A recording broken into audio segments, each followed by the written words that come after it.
você pensar e presumir que você sabe tudo a respeito de qualquer coisa já é uma ignorância por si só. Com certeza. Porque existe muita coisa que a gente não sabe. A maioria das coisas a gente Muita não sabe. coisa. Tem mais coisa que a gente não sabe ou que a gente sabe? Não sei. Por quê? Porque tem coisa que a gente sabe que não sabe. Mas Eu sei que eu não... Pedro, qual é a natureza biológica da consciência humana do ponto de vista computacional? Ou seja, como é que eu pego um computador e eu programo esse computador para ele ter uma consciência humana? A gente não sabe. Estão tentando aí. Tem um projeto na Europa muito grande, tem um projeto nos Estados Unidos muito grande. Que da hora. Mas assim, tem os neurocientistas que dizem que isso é possível e tem os que dizem que não vai rolar. E é muito louco porque os caras brigam e tal, mas enfim, divide os caras. Não sei. Eu sei que eu não sei isso. Agora, tem uma porrada de coisa que eu nem sei que eu não sei. Porque a gente não faz nem ideia disso. Sim. Para pra pensar em coisas hoje que nos parecem óbvias, assim. E a gente nem sabia que a gente não sabia disso 1000 anos atrás, 2000 anos atrás. Sim. Né? Sei lá, velho. Para pra pensar em. Não, para pra pensar na natureza quântica das coisas. Natureza quântica das coisas que físicos explicam muito melhor do que eu, até porque tem o Richard Feynman, o grande Nobel, ele tem uma frase que eu acho ótima, né? Cara, esse cara era um professor, assim, que é um dos caras que me inspirou como professor. E ele dizia, se o cara diz que entende de física quântica, ele não entende de física quântica. Porque quem entende fala que não entende, né? Porque é muito complexo, cara, muito complexo. Vocês estiveram com o Pedro Loz aqui, então eu queria mandar um abraço para ele, porque ele não sabe, eu não conheço ele, mas eu admiro muito o canal dele. Cara, que cara bom comunicador, ele é bom, né? ele é excelente. Pô, aprendo muito. Eu, professor, tenho a minha área de especialidade. Mas então tem muita coisa que a gente não sabe que não sabe. Então, a vastidão da ignorância, ela é muito grande. É muito grande. E você precisa admitir isso. No entanto, e aí o David Eagleman fala isso lá na palestra dele, tem coisa que a gente sabe. Sim. A Terra não é plana. Tipo, o exemplo que ele dá é esse, entendeu? E tipo, não é. E assim, se você entende como um satélite funciona e você entendeu física de ensino médio, você sabe que a Terra não é plana. Você sabe que teve um cara lá na Alexandria, eu não vou lembrar especificamente onde é, mas ele calculou a circunferência da Terra baseado em sombra. Cara, 2000 anos atrás. Só que aí a gente vem para um problema da internet, talvez. O Umberto Eco, grande intelectual italiano, ele disse o seguinte, então não são minhas palavras, ninguém se ofenda comigo, porque foi palavra do Umberto Eco. A internet, ela não criou nada. Ela só deu voz a uma legião de idiotas. Ele fala com essas palavras. Porque o que ele quer dizer? Que não é que nasceu um monte de gente, nas palavras dele, idiotas. Eu acho muito ofensivo esse jeito de falar.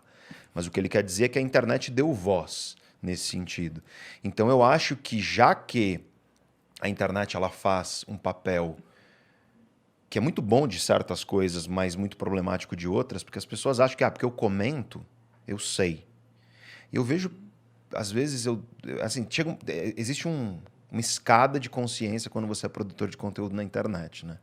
No começo, eu, professor, li os comentários todos, não sei o que e tal. Eu vou te falar que eu tenho uma das comunidades mais respeitosas da internet. É muito raro aparecer Isso é bom. uma outra coisa assim só os caras que estão ofensiva. preocupados em neurociência, né? Não Eu acho que já meio que filtra alguma coisa aí. Mas, cara, você vê certos comentários, às vezes eu vejo vídeo de ciência, eu entro lá num canal bacana que eu gosto, eu vou ver os comentários e eu falo, cara, esse cara precisa voltar 10 casas assim no jogo, e porque ele tá muito errado e ele não sabe que ele tá errado. Ele não sabe o quanto que ele não sabe, entendeu? E a nossa educação e escolarização, ela não nos prepara para fazer boas perguntas. Ela nos prepara, talvez, para ficar decorando resposta. E talvez esse seja o problema. Talvez você precise de uma educação mais filosófica, no sentido grego da palavra, onde as pessoas estejam mais influenciadas ao quê? Cara, deixa eu questionar, deixa eu usar minha racionalidade. Porque para pensar nisso, o Igor, o Monark. Isso aqui, vamos parar para pensar no microfone? Eu tô falando aqui, o cara tá ouvindo lá, o cara tá no Acre, com o celular na mão, e ele tá me ouvindo. Como isso acontece? O cara chega na casa dele, liga o interruptor e acende a luz. E ele não faz ideia de como isso acontece. É mágica, no fim das contas. No fim das contas. Eu estava dando uma palestra uma vez, uma aula, na verdade. Estava dando uma aula na Casa do Saber. E aí eu tava falando sobre a evolução humana, 70 mil anos atrás, da onde a gente saiu, caçadores e coletores, até os dias de hoje, do ponto de vista do cérebro e tudo mais. E aí um cara levantou a mão e falou, professor, mas a humanidade, hoje ela construiu a física quântica e não sei o quê. Aí eu virei para ele e falei, cara, o que você quer dizer com humanidade? E construiu a física quântica. Porque assim, você está usando humanidade como potencial humano. Aí eu concordo. Agora, se você usar a humanidade como humanidade, tipo seres humanos, o cara acende o interruptor na casa dele, ele não sabe por que acendeu. O cara pega o celular dele e tá vendo um vídeo agora no YouTube, e ele não faz ideia de como aquilo aconteceu. Ou seja, é uma coisa meio mágica mesmo. Sim. Então, aí eu volto ao ponto que eu estava falando antes, que é, hoje o mundo, ele pega e coloca uma cortina em processos, nas complexidades, porque aí fica tudo mais fácil de você consumir, e aí temos empresas que se beneficiam com isso, e tudo bem, eu não estou criticando, acho ótimo, e como disse, o mundo hoje, o melhor mundo aí que nós temos, mesmo depois desses 2 anos difíceis aí, e continuamos num ano que certamente vai ser difícil esse ano que está entrando. Mas o que eu quero dizer é, o cara olha, e aí ele vê um produtor de conteúdo lá, e fala, pô, a vida desse cara é fácil. O cara só grava uns vídeos. A gente tava falando disso aqui antes. O cara só grava Pô, tu não uns trabalha vídeos. não? Tu só grava uns vídeos? Sentar e conversar. Professor ouvi isso antes da internet, né? Você trabalha ou você só dá aula? Sabe o que eu ia fazer antes de vir pra internet? O quê? Eu era professor de inglês. Aí, ó. Então eu escuto essa porra a minha vida inteira. Então eles falavam mesmo de professor? É isso, Sacanagem. é isso. Mas você trabalha ou você só dá Pô, aula? pra professor é sacanagem, né? Porque é um trabalho da aula, porra. Tipo, é claro. Olha aí, não é claramente só um trabalho não, cara. É um trabalho que não é pra qualquer um, não. Eu cheguei Sim. já a dar 35 aulas por semana. Tem gente que... Aí eu falo, quando eu falo sobre motivação, quando eu falo sobre... Cara, vai assumir tua vida, vamos nos limites do que você tem aí de possibilidade. Tem gente que fala, pra você é fácil, tá aí, né? Tá aí no ar-condicionado, né? A minha vida é repetitiva, é rotina, não sei o que mais. Aí eu falo, cara, eu já dei 35 vezes por semana a mesma aula. A mesma. É a mesma piada, é o mesmo tema, é a mesma, sabe? Tudo igual. E se tem uma coisa que é rotineira, que é repetitiva, é o trabalho de um professor. E o bom professor, e isso o Clóvis me ensinou muito, é o professor que ele encontra encanto em melhorar em 1% a aula dele a cada aula e brincar com os alunos, e interagir, em estar aqui, ó. E, pô, eu não tô aqui com vocês sendo o professor que eu sou quando eu tô dando aula numa pós-graduação, porque, pô, senão ficaria chato. E a gente também não ia entender porra nenhuma. Não, e tudo bem, assim, tem graus de comunicação que eu acho que são necessários, mas por que eu estou falando isso? Eu estou falando isso porque o mundo de hoje ele esconde as complexidades da coisa, tal como esconde um professor, quando o aluno está lá só ouvindo o professor falar, ele não faz ideia que o cara ficou horas preparando aquela aula, horas e anos estudando. E é por isso que viram para você e falam isso. É por isso que viram para você, você é só professor, você só dá aula num trabalho, porque ninguém viu o que você passou lá, né? Parece que você gratuitamente, sabe, baixou em você o conhecimento. E aí pronto, eu sei agora. E na internet acontece muito isso, e talvez por isso, quando eu comecei o canal, as pessoas virassem para mim e falassem, vai, internet é coisa de não sei o quê, não vai para lá e tudo mais. As pessoas não fazem ideia, cara, do estresse que é você gravar um vídeo.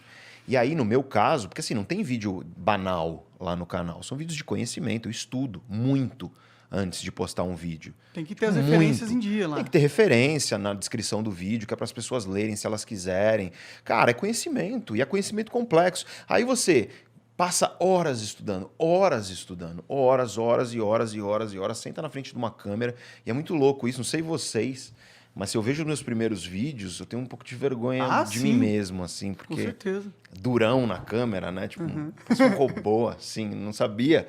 Tô acostumado a falar com um ser humano, com um aluno na sala de aula. Meu primeiro vídeo tá na internet aí. Eu também deixo. O primeiro do canal eu deixo. Por mais que eu tenha um pouco pitada de vergonha dele, eu deixo. Mas assim, cara, e eu fazia isso. Eu fazia isso. Eu não tô falando disso, o cara é o arauto da moralidade. Eu lembro, 2009, dando aula, de falar, youtuber, não sei o quê e tudo mais. É que eu descobri que o buraco é mais embaixo. Que quando você produz conteúdo, e hoje, é uma empresa. Tem quantas câmeras aqui? 1, 2, 3, aqui 4, nesse estúdio tem 5 câmeras. Tem equipe, tem estruturas, estão numa casa, tudo mais. Cara, isso aqui demanda vidas humanas que trabalham para isso aqui acontecer. Para vocês estarem aqui, a vida de vocês, a energia de vocês. E aí eu fico pensando no seguinte, O cara tá lá assistindo a tranquilidade no celular dele, se divertindo, gostando e tal.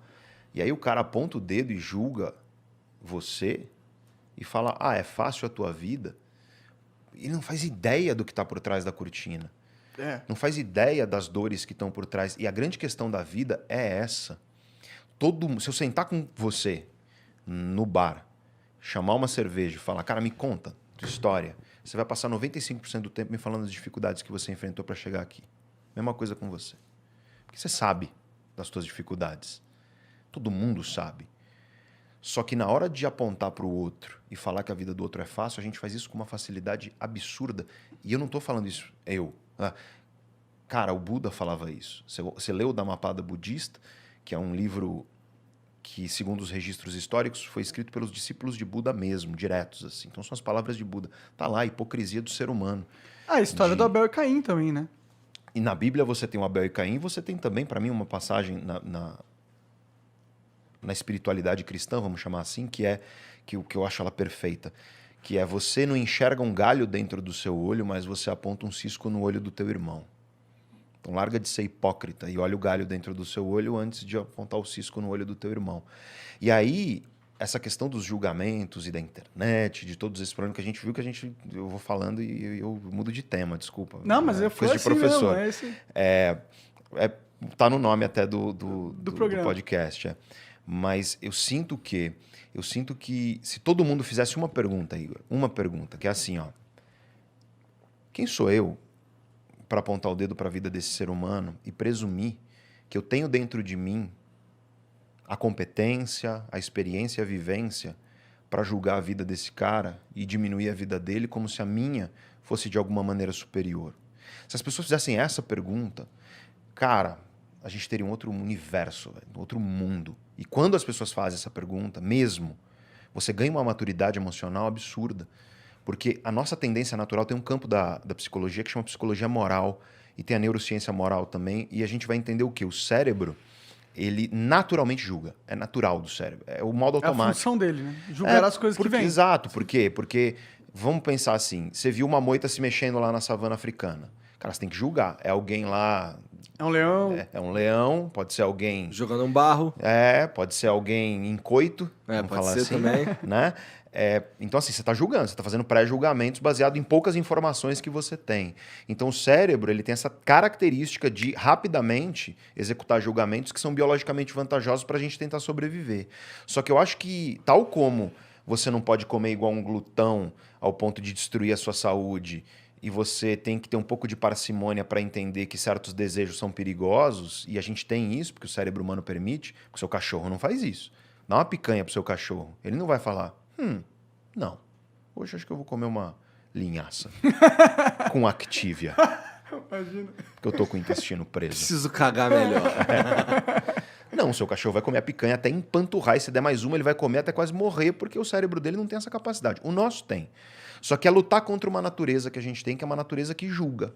E, se o Buda disse 2.600 anos atrás, se tá na Bíblia cristã, se tá... Cara, tá em todos os livros sagrados de todas as matrizes espirituais, tá em todos os grandes pensadores da filosofia, tá na filosofia socrático-platônica, tá em Aristóteles, tá nos estoicos, né, que vão da Grécia para Roma, tá na filosofia durante a Idade Média, né, na filosofia cristã da Idade Média, depois da Idade Média, na filosofia moderna, tá em Descartes, tá nos iluministas, tá em Spinoza, o grande Spinoza, que ele dizia assim, meu esforço na vida tem sido para cada vez mais tentar odiar menos, me apaixonar menos e entender mais.